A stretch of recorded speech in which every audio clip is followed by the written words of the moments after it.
भाइयों और बहनों, राष्ट्रपति जी ने आपातकाल की घोषणा की है।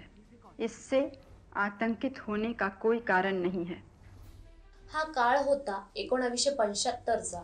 देशात वाढत्या असंतोषामुळे तत्कालीन राष्ट्रपती फखरुद्दीन अली अहमद यांनी आणीबाणी घोषित केली. अनेक विरोधातील नेत्यांना तुरुंगात डांबले. अनेक प्रसार माध्यमांच्या अधिकारांवर गदा आणली. अनेक समाजवादी पक्ष या विरोधात एकत्र आले. इंदिरा गांधींनी लोकशाही स्थगित करून भारताच्या प्रशासनाचे सर्व अधिकार स्वतःच्या हाती घेतले होते. काय होतं या आणीबाणीच्या विरोधातील सत्य? याच्यात खरंच भारतात वाढत जाणारा असंतोष हे कारण होतं की कुणाचा यामागे काही वेगळा अजेंडा होता? नमस्कार, मी मेघा आणि तुम्ही पाहत आहात राजवर्धन इन्फो.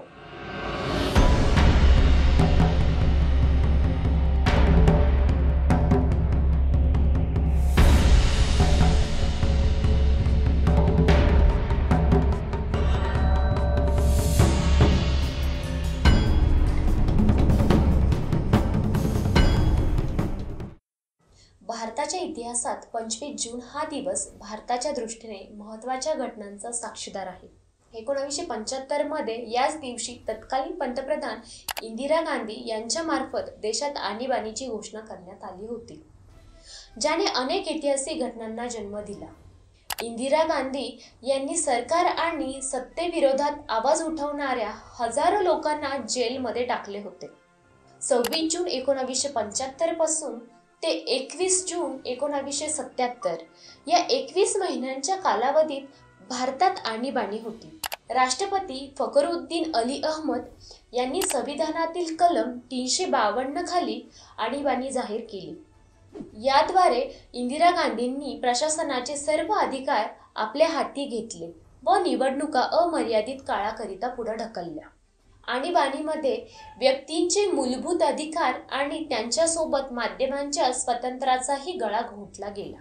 विरोधी पक्षांच्या नेत्यांना बराच काळ तुरुंगात राहावं लागलं. देशभरात सगळ्यांचीच मुस्काट दाबी झाली. आता आपण या आणीबाणीचा संपूर्ण घटनाक्रम त्याच्या कारणांसह पाहूया. 12 जून 1975 मध्ये अलाहाबाद हायकोर्टाने इंदिरा गांधींच्या विरोधात दिलेला एक निर्णय या आणीबाणीसाठी कारणीभूत ठरला असं बोललं जातं. निवडणुकीत गैरव्यवहार केल्याचा ठपका ठेवून इंदिरा गांधी यांना अलाहाबाद उच्च न्यायालयाने दोषी ठरविले. ही निवडणूकही कोर्टाने रद्द ठरवली होती. त्याशिवाय इंदिरा गांधींवर 6 वर्ष निवडणूक लढवण्यासाठी बंदी घालण्यात आली होती. कॅथरीन फ्रँक यांचं पुस्तक Indira the life of Indira Nehru Gandhi यांच्या आणीबाणी संदर्भातील पुस्तकामधील काही भाग असा आहे ज्यात इंदिरा गांधींचे सचिव R.K. धवन 25 जूनच्या सकाळी पश्चिम बंगालचे तत्कालीन मुख्यमंत्री सिद्धार्थ शंकर रे यांना फोन करतात. सिद्धार्थ शंकर रे कलकत्त्याऐवजी बहुतांश वेळ दिल्लीत राहत होते. आता जेव्हा रे इंदिरा गांधींकडे गेले तेव्हा त्यांच्यात सुमारे 2 तास बातचीत सुरू असते. या भेटीत इंदिरा गांधी सिद्धार्थ रे यांना म्हणाल्या की देशात अराजकतेचे वातावरण निर्माण होणार असल्याचे मला वाटत आहे आणि याच्या विरोधात लढण्यासाठी काहीतरी मोठं पाऊल उचलायला हवं. लोकशाही धोक्यात आहे. काहीतरी कठोर आवश्यक कारवाई करणं गरजेचं आहे. याचा इंदिरा गांधींनी पुनरुच्चार केला. त्या दिवशी इंदिरा गांधींनी सिद्धार्थ शंकर रे यांच्यासमोर जयप्रकाश नारायण यांच्या संध्याकाळी होणाऱ्या एका सभेचा उल्लेख करून म्हटलं की ते आपल्या सभेत पोलीस आणि सैन्याला शस्त्र सोडण्यास सांगणार आहे. आता ही सभा होती ती 22 जूनला होणार होती. जयप्रकाश नारायण यांच्यासह अनेक विरोधी पक्षातील नेत्यांनी आणीबाणीच्या विरोधात दिल्लीत रामलीला मैदानात मोठ्या सभेचे आयोजन केले होते. जेपीने सुरू केलेल्या आंदोलनाने मोठे स्वरूप प्राप्त केले. देशातील सर्व विरोधी पक्ष त्यात जोडले गेले. यात जनसंघ होता तर त्याच वेळी CPM देखील होता. जॉर्ज फर्नांडिस यांनी एप्रिल 1974 मध्ये रेल्वेचा सर्वात मोठा संप पुकारला. इंदिरा गांधींनी डिफेन्स ऑफ इंडिया कायद्याची मदत घेऊन रेल्वे कर्मचाऱ्यांचा संप 3 आठवड्यात मोडून काढला. त्यामुळे देशात असंतोष वाढतच चालला होता. त्याचप्रमाणे इंदिरा गांधी यांनाही अमेरिकेची गुप्तचर यंत्रणा CIA चाही धोका होता. इंदिरा गांधींना माहीत होतं की त्या अमेरिकेचे माजी राष्ट्रपती रिचर्ड निक्सन यांच्या निशाण्यावर आहेत. इंदिरा गांधींना भीती होती की त्यांचीही चिलीच्या सॅल्व्हॅडोर अलेंडे यांच्याप्रमाणे सत्तेवरून हकालपट्टी केली जाऊ शकते. पण इंदिरा गांधी वैयक्तिकरित्याही घाबरल्या होत्या.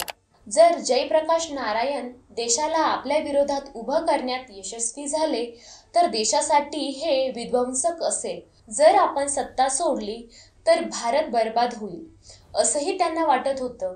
यानंतर एका मुलाखतीत इंदिरा गांधी म्हणाल्या होत्या की देशाला वाचवण्यासाठी शॉक ट्रीटमेंटची आवश्यकता आहे. सिद्धार्थ शंकर रे हे घटनात्मक बाबीचे जाणकार असल्याने इंदिरा गांधींनी त्यांना बोलावलं होतं. तर त्या दिवशी इंदिरा गांधींनी कायदा मंत्री HR गोखले यांच्याकडून कोणताही सल्ला घेतला नव्हता. खरं तर त्यावेळी इंदिरा गांधींना कोणताही सल्ला घ्यायचा नव्हता. काही वेळेच्या चर्चेनंतर सिद्धार्थ शंकर रे तिथून निघून गेले आणि भारतच नाही तर अमेरिकेचं संविधान वाचण्यात त्यांनी अनेक तास घालविले. त्यानंतर ते दुपारी 3:30 वाजता इंदिरा गांधी यांच्या घरी आले. त्यांना सांगितलं की संविधानाच्या परिच्छेद 352 अंतर्गत देशात आणीबाणी लागू केली जाऊ शकते.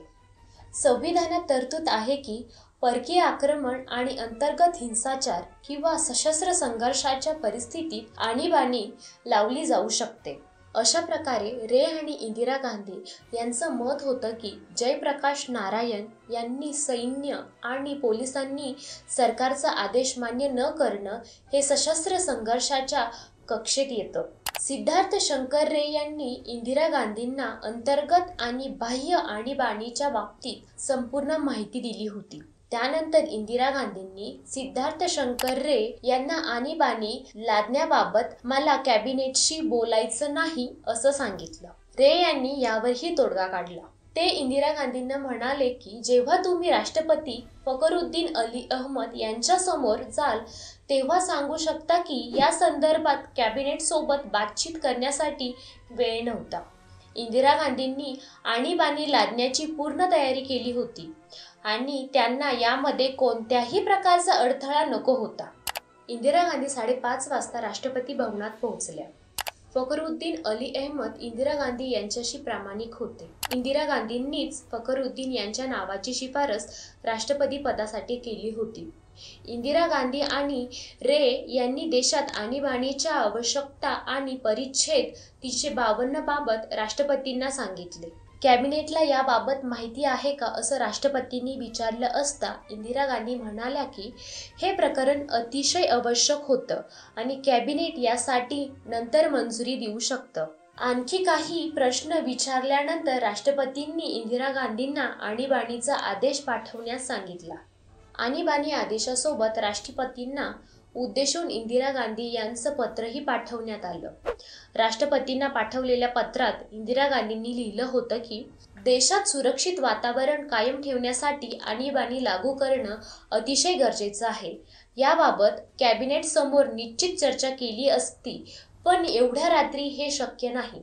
सकाळी कॅबिनेटच्या बैठकीत सर्वात आधी याच विषयावर चर्चा होईल. हा निर्णय इंदिरा गांधी यांना अतिशय गोपनीय ठेवायचा होता आणि विरोधकांना आश्चर्याचा धक्का द्यायचा होता असं त्यांनी म्हटलं. सिद्धार्थ शंकर रे यांनीच इंदिरा गांधींचं ते भाषण तयार केलं जे त्यांनी सकाळी देशाच्या नावे संबोधित केलं होतं. तर दुसरीकडे संजय गांधी आणि ओम मेहता सकाळी अटक करणाऱ्या नेत्यांची नावाची यादी तयार करत होते. या सगळ्या नेत्यांना सकाळी मिसा अंतर्गत अटक केली जाणार होती. विशेष म्हणजे ही यादी आणीबाणी लागू करण्याच्या निर्णयाआधीच तयार केली जात होती, जे की आपण सुरुवातीलाच पाहिले आहे. संजय गांधी यांनी 12 जून रोजी अलाहाबाद हायकोर्टाचा निर्णय आल्यानंतरच याची तयारी सुरू केली होती. आता या दरम्यान अशीही एक गोष्ट आहे ज्यात आपण पुन्हा आणीबाणीवर येऊया. त्यावेळी देशात आणीबाणी रात्री उशिरा लागू करण्यात आली. 25 जून रोजी देशात आणीबाणी लागू केल्याची घोषणा करण्यात आली. आदल्या दिवशी रात्री इंदिरा गांधी झोपायला गेल्या आणि पोलिसांनी देशाच्या कानाकोपऱ्यातील विरोधी पक्षाचे नेते आणि आंदोलकांना उठवून अटक करण्यास सुरुवात केली. जयप्रकाश नारायण, मोरारजी देसाई आणि राज नारायण यांच्यासारख्या नेत्यांना त्याच रात्री अटक करण्यात आली. 1975 मध्ये अलाहाबाद हायकोर्टाने दिलेल्या इंदिरा गांधी यांच्यावरील निकालानंतर विरोधक इंदिरा गांधी यांच्या राजीनाम्याची मागणी करत होते. मात्र त्यावेळी इंदिरा गांधींनी कोर्टाचा हा निर्णय स्वीकारण्यास नकार देऊन सर्वोच्च न्यायालयाला दाद मागणार असल्याची घोषणा केली.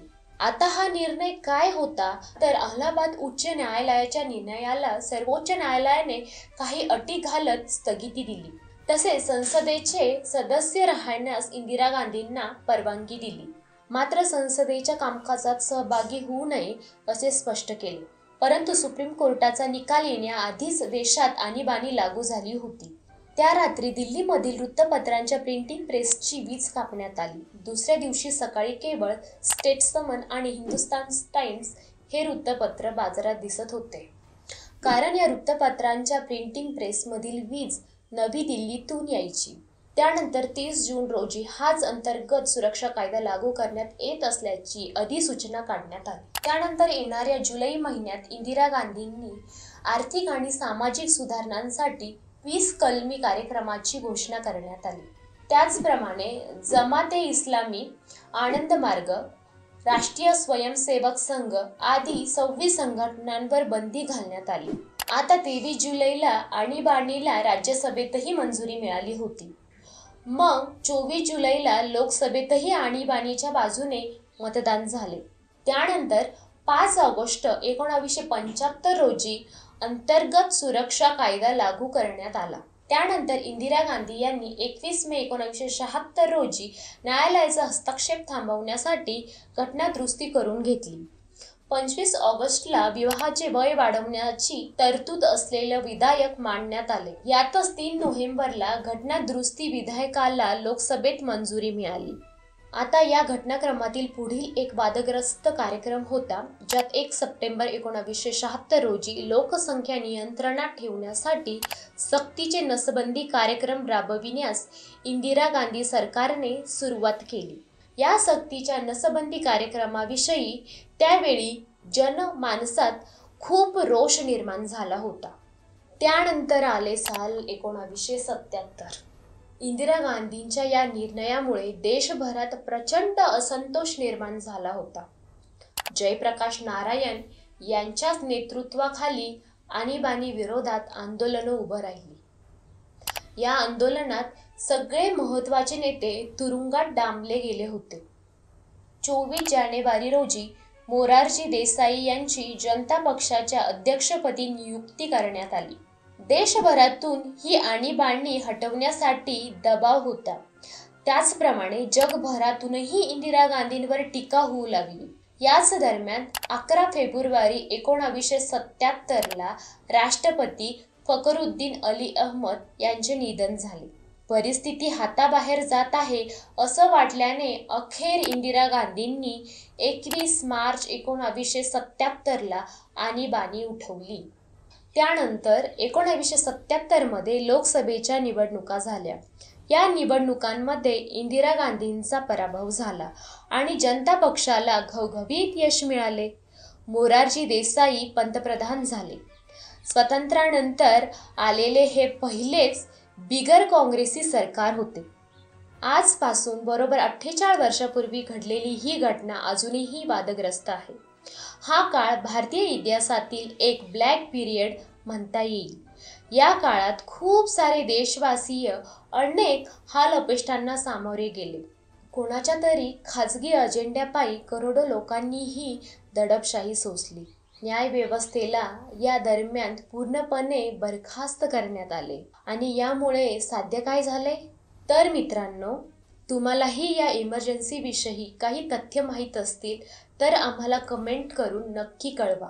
तसेच ह्या व्हिडिओला लाईक आणि चॅनलला सबस्क्राईब करायला विसरू नका. तर मग भेटूया पुढील नवीन व्हिडिओमध्ये नवीन विषयासोबत. धन्यवाद.